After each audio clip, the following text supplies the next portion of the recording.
ससुराल का चाय पानी। ये कहानी शुरू होती है दीपा के घर से, जहां दीपा और उसके भाई शुभम को एक ही तरह पाला पोसा और बड़ा किया गया था। जिन चीज़ों की इजाज़त दीपा को नहीं थी, शुभम को भी उन चीज़ों की इजाज़त नहीं थी। हर रोज़ की तरह सुबह सुबह उठकर दीपा अपनी पढ़ाई कर रही थी। एक तू है जो उठते ही पढ़ाई में लग जाती है, फिर नाइट शिफ्ट करती है, और एक तेरा भाई एक नंबर का आवारा। पापा, वो छोटा भी तो है ना, धीरे धीरे समझ जाएगा। सब बच्चे एक जैसे नहीं होते। अरे मैं भी क्या तुझे डिस्टर्ब करने लगा? तू पढ़ बेटा, मैं तेरे लिए चाय लेकर आता हूँ। विनोद अपनी चाय के साथ अपनी बेटी के लिए भी चाय बनाता है और इस तरह दीपा की लाइफ चल रही थी। वो पढ़ाई, ऑफिस और जहाँ तक हो घर का काम भी कर रही थी। पर कहते हैं ना, जवान बेटी जितनी अपने माँ बाप को नहीं चुभती, उतनी अड़ोसी पड़ोसियों को चुभने लगती है। एक रात पूरा परिवार एक पार्टी में गया था, जहाँ दीपा को देखते ही उसके रिश्तेदार बातें बनाना शुरू कर देते हैं। अरे सीमा, ये अपनी दीपा है ना? बता कितनी बड़ी हो गई। शुभम के तीसरे बर्थडे पर आई थी, तब आखिरी बार देखा था मैंने इसे। बहुत छोटी थी तब तो, अब तो मेरे कद की हो गई है। जी आंटी जी, पर उस बात को आज 20 साल हो गए। बता, 20 साल हो गए और मुझे पता ही नहीं चला। अरे पता चले भी तो कैसे? घर गृहस्थी से फुर्सत मिले तब मैं तुम लोगों से मिलने आ पाऊँ। हाँ भाभी, घर गृहस्थी चीज़ ही ऐसी है, सुबह से रात तक भाग दौड़। पर यह भाग दौड़ना ज़रूरी भी है। कब तक कि कोई माँ बाप या कोई भाई अपनी बहन बेटियों को अपने घर पर रखते हैं।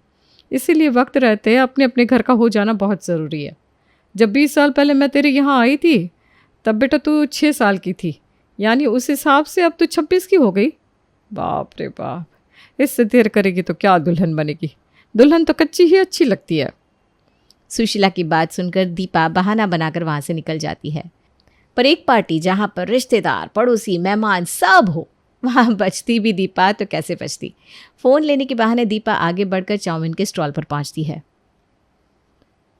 अरे यार, तू भी इनवाइटेड थी? सही है बॉस। और कैसे सब कुछ? तो गवर्नमेंट जॉब की तैयारी कर रही थी ना? क्लियर हुई क्या? अरे नहीं हुई होगी, वरना अभी तक तो पोस्ट कर दिया होता। क्या यार, कितने सालों से इन चीज़ों में पड़ी है तू। छोड़ ये सब और शादी वादी कर।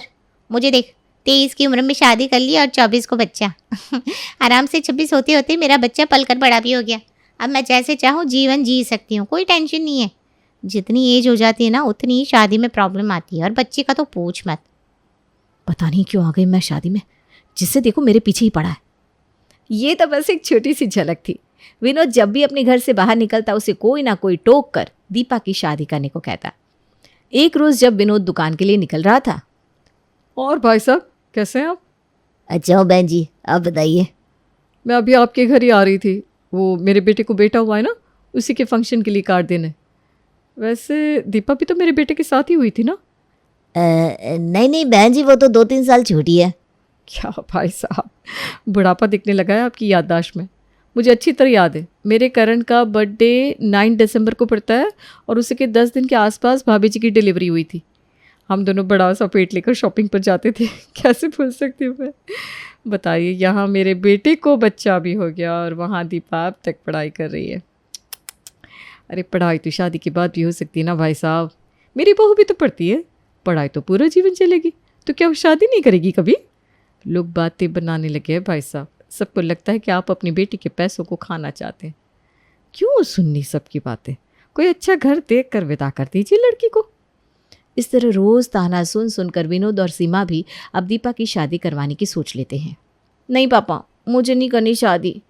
कोई भी लड़का, वो भी अरेंज मैरिज में, मुझे पढ़ने की फ्रीडम क्यों देगा? खास करके तब जब वो बिजनेस में हो। वो तो दुकान से आएगा और चाहेगा कि उसके लिए उसकी बीवी खाना बना कर रखे। लव मैरिज में फिर भी लड़का कॉपरेट कर लेता है, पर अरेंज मैरिज में नहीं, ऊपर से जॉइंट फैमिली।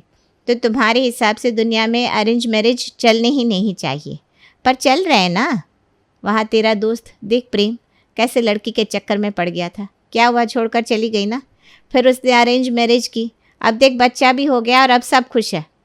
अरे पर मुझे बच्चा नहीं करना, मुझे नहीं करनी शादी। मैं तो पढ़ना नहीं चाहता मम्मी, पर जो पढ़ना चाहता है उसे तो पढ़ने दो। लोगों का क्या है, वो तो बोलेंगी। तुम खुद सोचो, अगर मुझसे कोई लड़की शादी करके आएगी तो तुम क्या उसे जॉब करने दोगे? 24 घंटे पढ़ने दोगे? अरे नहीं ना। जब तुम अपनी बहू को ये फ्रीडम देने को तैयार नहीं हो, तो कोई तुम्हारी बेटी को फ्रीडम क्यों देगा? तेरे पापा ने एक अच्छा घर देखा है बेटा, उन लोगों को कोई दिक्कत नहीं है, उनकी बहू पढ़े या नौकरी करे, वो दोनों में राज़ी है। पंडित जी को दिखाए दोनों की कुंडली तो उन्होंने कहा ये रिश्ता चल जाएगा। अरे वो लोग कल आ रहे हैं दीपा को देखने। और ठीक अपने वक्त पर लड़के वाले दीपा को देखने उसके घर पहुंच जाते हैं। देखिए भाई साहब, हम अपनी बेटी को ऐसे ही किसी के भी हाथ में नहीं सौंपना चाहते। मैं अपने बेटी के सपने को रसोई की आग में नहीं फूंकना चाहता। वो तो दीपा की उम्र हो रही है, बेटियों को तो राजा महाराजा भी अपने घर ना रख सके तो हम कौन हैं। बेटियों को तो विदा करना ही पड़ता है, वरना हमें कोई जल्दबाजी नहीं थी, क्योंकि दीपा को ना इतना काम आता भी नहीं है। आप बेफिक्र रहिए बहन जी, हमारे घर पर ऐसे भी कोई ज़्यादा काम है नहीं, गिनकर 5 लोग हैं हम बस। वही ना, और काम बस चाय पानी का, उसमें वक्त ही कितना जाता है। हमारी तरह कोई भी आपकी बेटी को पलकों पर नहीं रखेगा, याद रखिएगा। विनोद को प्रेम का परिवार छोटा और अच्छा लगता है और वो शादी के लिए हामी भर देता है और विदा होकर दीपा अपने ससुराल चली जाती है। दीपा को सुबह सुबह उठकर पढ़ने की आदत थी। रोज़ की तरह 3 बजे उठकर दीपा हॉल में बैठकर पढ़ने लगती है। तभी बाथरूम जाने के लिए राकेश उठता है। अरे वाह, अच्छा हुआ तो उठ गई है बहू। 10 बजे से परेशान हूँ पर पेट साफ ही नहीं हो रहा। जा 1 कप चाय तो बना दे बेटा। अपने ससुर को चाय देकर दीपा फिर से पढ़ने बैठती है कि थोड़ी देर बाद उसे दरवाज़ा खुलने की आवाज़ सुनाई देती है। वो देखती है कि उसकी सास उठकर दरवाजे के बाहर झाड़ू लगा रही है। अरे बहू उठ गई है तू? चल ज़रा चाय पानी देख लेना बहू, मुझे ना शुगर की दवाई लेनी होती है। जी मम्मी जी। दीपा अपनी सास के लिए ड्राई फ्रूट्स और दूध निकाल कर लाती है और अपने ससुर को फिर से चाय देती है और वापस से पढ़ने के लिए जा रही थी कि संतोषी उसे कहती है, तो नाश्ते में क्या बना रही है बहू तू? अब बताइए मम्मी जी, वही बना देती हूँ। एक काम कर, उपमा बना ले, उपमा हल्का भी रहेगा। नहीं नहीं, फिर तेरी ननद क्या खाएगी। अच्छा छोड़, फिलहाल तो उपमा बना। दीपा फिर से किचन में जाती है। एक बार में कोई कुछ बोल ही नहीं रहा, 2-2 मिनट में काम बता रहे हैं। चाय पानी बोलकर नाश्ता भी बनाना पड़ रहा है मुझे।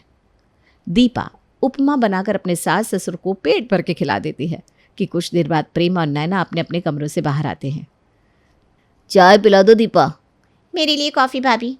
दीपा किचन में जाती है और पहले से बनाए हुए चाय को ही गर्म करके प्रेम के लिए ले आती है, जिस पर संतोषी कहती है, इतनी जल्दी चाय बन गई?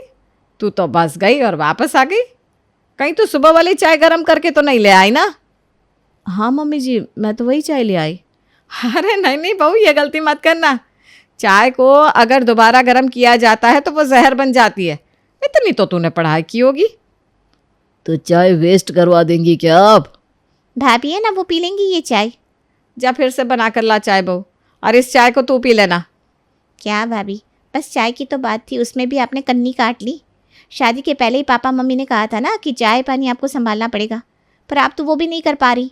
कम से कम पहले 6-7 महीने तो हमारी सुन लीजिए, फिर तो नौकरी लेकर आप हमारे भैया के साथ उठ जाएंगी, फिर तो हमें ही सब कुछ देखना होगा।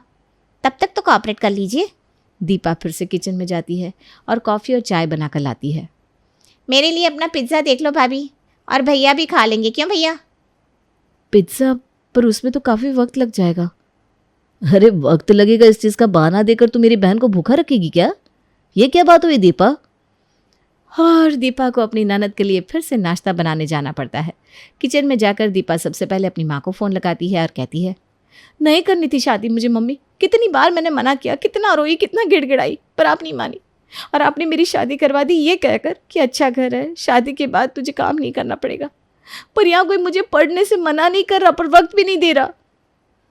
ये 10 बार अलग अलग काम करवाने को चाय पानी संभालना कहते हैं। बोलो मम्मी, क्या करूँ मैं? अरे बेटा, नया घर है, कुछ देर तो लगेगी ना।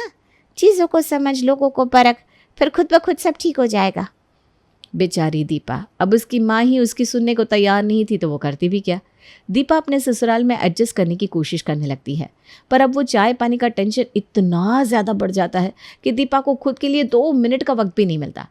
दोपहर के 12 बजे घर में सभी के नाश्ते पानी का काम करके दीपा पूजा करने बैठती है कि अरे यार जाओ, किचन में चाय ही नहीं बनी होती है। दीपा चाय बनाओ यार। सुबह 4 बजे की उठी मैं, 12 बजे पूजा करने आई हूँ। नाश्ता तक नहीं किया मैंने, पर फिर भी इन लोगों का चाय पानी का टेंशन ही नहीं खत्म होता। पता नहीं बीवी लाए या नौकरानी। सुबह से भूखी दीपा बहुत सारा चाय बनाकर थर्मस में भरकर रख देती है। जिसे जितनी बार चाय पीनी है पी लीजिएगा। कम से कम 20 कप जितना चाय तो बनाकर थर्मस में रख दिया है मैंने। अब तो पूजा कर लो। दीपा काम करती है और अपनी माँ को फ़ोन करके रोती भी है। इन सब से बचने का दीपा को अब एक रास्ता दिखता है, अपनी बुआ सास। दीपा अपनी बुआ सास को अपने ससुराल में न्योता देती है और अगली सुबह पहली गाड़ी से उषा वहाँ पहुँच जाती है। तुमने बुलाया और हम चले आए। अरे नमस्ते बुआ जी, कैसी हैं आप? बैठिए बैठिए। अरे बैठिए, क्या होता है बहू, जरा चाय पानी का इंतज़ाम कर दे, थकी हारी आई हूँ मैं। दीपा फ़ौरन रसोई में जाती है और अपनी बुआ सास के लिए पकौड़ियों के साथ चाय लेकर आती है, जिसे 2 मिनट के अंदर अंदर खाकर उषा ख़त्म कर देती है। ये तो मुंह को भी ना लगे ऐसा नाश्ता लेकर आई थी तू बहू। नाश्ते का वक्त है, नाश्ता तो ठोस होना चाहिए, ज़रा इंतज़ाम कर। हाँ, और हाँ, दोपहर को मेरे लिए राजमा और चावल बना देता, साथ में कड़ी भी चलेगी और पापड़ अचार तो होने चाहिए। यहाँ दीपा ने अपनी बुआ सास को मॉडर्न ख्यालातों की समझकर अपने घर बुलाया था ताकि वो उसकी मदद करे, पर यहाँ उसकी बुआ सास तो उससे और ज़्यादा काम करवा रही थी। बहू ज़रा पानी पकड़ा तो। आ ही रही हो भाभी, तो मेरे लिए कॉफ़ी लेती आइएगा। मेरे लिए चाय ले आना बहू। दोपहर के 2 बजे इन लोगों को चाय कॉफ़ी चाहिए। मशीन बना कर रख दिया है मुझे। जिस दिन से शादी हुई है 1 घंटा लगातार पढ़ाई नहीं कर पाई मैं, और इस बुआ जी का तो अलग ही रूप देखने को मिल रहा है। अब बहुत हुआ, अब मैं बर्दाश्त नहीं करने वाली। और जैसे ही सभी के लिए चाय कॉफ़ी लेकर दीपा हॉल में पहुँचती है, उषा कहती है, भाभी आप लोग शाम में कुछ नाश्ते का प्लान नहीं करते क्या? मेरे घर में तो हर शाम कभी पकोड़े, कभी झाल मुड़ी, कभी पानी पूरी बनती रहती है। बिना खाए मेरे पति का गुजारा नहीं होता। अरे खाना ही चाहिए दीदी, इंसान कमाता ही क्यों है, और वैसे भी नाश्ता बनाने में वक्त ही कितना लगता है। बहू तो है ही, बना देगी। तो मेरे लिए पिज्ज़ा। मैं क्यों बनाऊंगी? मैं इसलिए आई थी कि यहाँ इस घर में 24 घंटे दीपा ये कर दो, दीपा वो कर दो, दीपा पानी का ग्लास पकड़ा दो, दीपा कॉफ़ी दे दो, कोई उठकर एक पानी का ग्लास भी नहीं लेना चाहता। ये क्या बात हुई भला? मुझसे नहीं बनेगा नाश्ता, जिसे बनाना है बना ले। ये कहकर दीपा कमरे में चली जाती है। बाप रे बाप, कैसे हम लोगों का मुंह तोड़ कर गई है यह लड़की। देख रही है दीदी, रात को आने दीजिए प्रेम को, इससे ठीक नहीं किया तो मेरा नाम भी संतोषी नहीं। संतोषी प्रेम को कॉल करके दीपा की हरकत के बारे में बताती है और वो जानबूझकर दीपा को कॉल करके अलग अलग खाना बनाने को कहता है। इतना कुछ प्रेम? हाँ तो 2 सब्जी, नान, बिरयानी और रायता, वक्त ही कितना लगता है इन चीज़ों को बनाने में। 2 घंटे में मैं आ जाऊँगा, तब तक सब तैयार रखना। दीपा जैसे तैसे अपना गुस्सा शांत करती, कोई ना कोई उसे एक काम और दे देता और इस तरह रात हो जाती है। एक एक करके सभी नान पे नान खाते जाते हैं। सबका हो गया तो मैं जाकर गैस ऑफ कर दूँ। किसी को और नान चाहिए तो अभी कह दे, फिर मैं खाने के लिए बैठ रही हूँ। हो गया, सबका हो गया, खा ले तू, कोई डिस्टर्ब नहीं करेगा। जैसे ही दीपा खाने बैठती है, उषा फिर से उसे मांग लेती है। हाथ है ना आपके पास, उठिए और खुद ले लीजिए। पता नहीं कैसे इस काम के झंझट से मुक्त होंगी मैं। इसी तरह मना करके। मैं तो जानबूझकर तुमसे काम करवा रही थी बहू, ताकि तू इरिटेट हो जाए और आखिर में मना करना सीख जाए। और देख तू सीख गई। जिस दिन से तू इस घर में आई है तू हर काम को हाँ करती गई। यही तो तेरी गलती थी। तूने वो कहावत नहीं सुनी क्या, सीधा पेड़ सबसे पहले कटता है। तो कभी मुझसे मदद मांग रही थी तो कभी अपने परिवार वालों से। अरे कोई तेरी मदद क्यों करेगा? इस दुनिया में कोई किसी की मदद नहीं करता। खुद की मदद खुद करनी पड़ती है बहू। आपने बिल्कुल ठीक कहा बुआ जी। मैं अपनी पढ़ाई के साथ अब और मजाक नहीं करूँगी। मुझे यहाँ सिर्फ और सिर्फ चाय पानी के लिए लाया गया था ना, तो अब सबको सिर्फ और चाय और पानी ही मिलेगा। अगली सुबह उठते ही 2 थर्मस भरकर दीपा चाय बनाकर टेबल पर रख देती है और साथ में एक बड़े से पतीले में पानी, जिसे देखकर गुस्से में संतोषी सभी को बुलाकर जमावड़ा लगा लेती है। ये देखिए आपकी बहू, अब सबके लिए चाय भी नहीं बनाना चाहती। एक साथ चाय बनाकर रख दी इसमें, और ये पानी, इस पानी में कौन नहाने वाला है? ये सब क्या है प्रिया? शादी के पहले ही मैंने कह दिया था कि मुझे पढ़ाई करनी है, और उस वक्त आप लोगों ने भी कहा हम तो गिनकर 5 लोग हैं, काम ही कितना होता है हमारे यहाँ, बस चाय पानी का काम है। तो वो चाय पानी का काम मैंने कर दिया। ये रहा चाय, ये रहा पानी। ये सब क्या है बहू? बिल्कुल सही कह रही है बहू। भाभी, इसी तरह झूठ बोलकर आप लोग बहू को अपने घर ले आते हैं और फिर उस पर अत्याचार करते हैं।